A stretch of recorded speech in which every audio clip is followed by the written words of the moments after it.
If you can somehow figure out how to have a calling, you have hit the jackpot, cause that's the big deal. If you can make a decision with analysis, you should do so. But it turns out in life that your most important decisions are always made with instinct and intuition, taste, heart. Where you are going to spend your time and your energy is one of the most important decisions you get to make in life. The smartest people are constantly revising their understanding, reconsidering a problem they thought they'd already solved. They're open to new points of view, new information, new ideas, contradictions, and challenges to their own way of thinking. People who are right a lot listen a lot, and they change their mind a lot. People who are right a lot change their mind without a lot of new data. They wake up and reanalyze things and change their mind. If you don't change your mind frequently, you're going to be wrong a lot. People who are right a lot want to disconfirm their fundamental biases. Life's too short to hang out with people who aren't resourceful. In the end, we are our choices. Build yourself a great story. Cleverness is a gift, kindness is a choice. Gifts are easy, they're given after all. Choices can be hard. If I have 3 good decisions a day, that's enough. They should just be as high quality as I can make them. We all know that distinctiveness, originality, is valuable. We are all taught to be yourself. What I'm really asking you to do is to embrace and be realistic about how much energy it takes to maintain that distinctiveness. The world wants you to be typical, in 1,000 ways, it pulls at you. Don't let it happen. You have to pay a price for your distinctiveness, and it's worth it. The fairy tale version of be yourself is that all the pain stops as soon as you allow your distinctiveness to shine. That version is misleading. Being yourself is worth it. But don't expect it to be easy or free. You'll have to put energy into it continuously.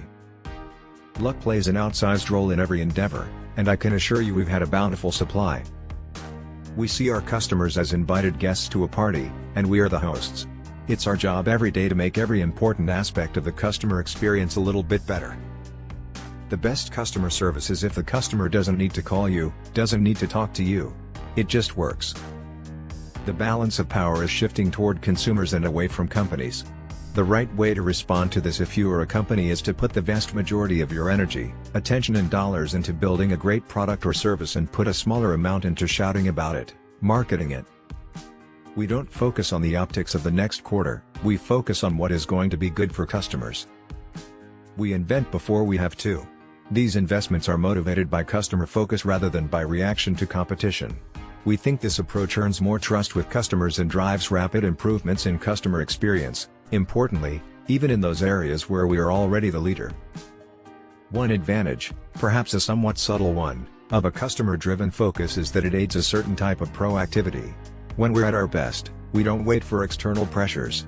We are internally driven to improve our services, adding benefits and features, before we have to. We lower prices and increase value for customers before we have to. Great innovations, large and small, are happening every day, at Amazon, on behalf of customers. There are many ways to center a business. You can be competitor-focused, you can be product-focused, you can be technology-focused, you can be business model-focused, and there are more. But in my view, obsessive customer focus is by far the most protective of day one vitality. There are many advantages to a customer-centric approach, but here's the big one: customers are always beautifully, wonderfully dissatisfied, even when they report being happy and business is great. Even when they don't yet know it, customers want something better, and your desire to delight customers will drive you to invent on their behalf.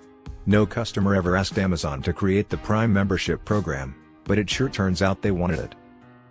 Good inventors and designers deeply understand their customer. They spend tremendous energy developing that intuition. They study and understand many anecdotes rather than only the averages you'll find on surveys. They live with the design. I'm not against beta testing or surveys. But you, the product or service owner, must understand the customer, have a vision, and love the offering. Then, beta testing and research can help you find your blind spots. A remarkable customer experience starts with heart, intuition, curiosity, play, guts, taste. You won't find any of it in a survey.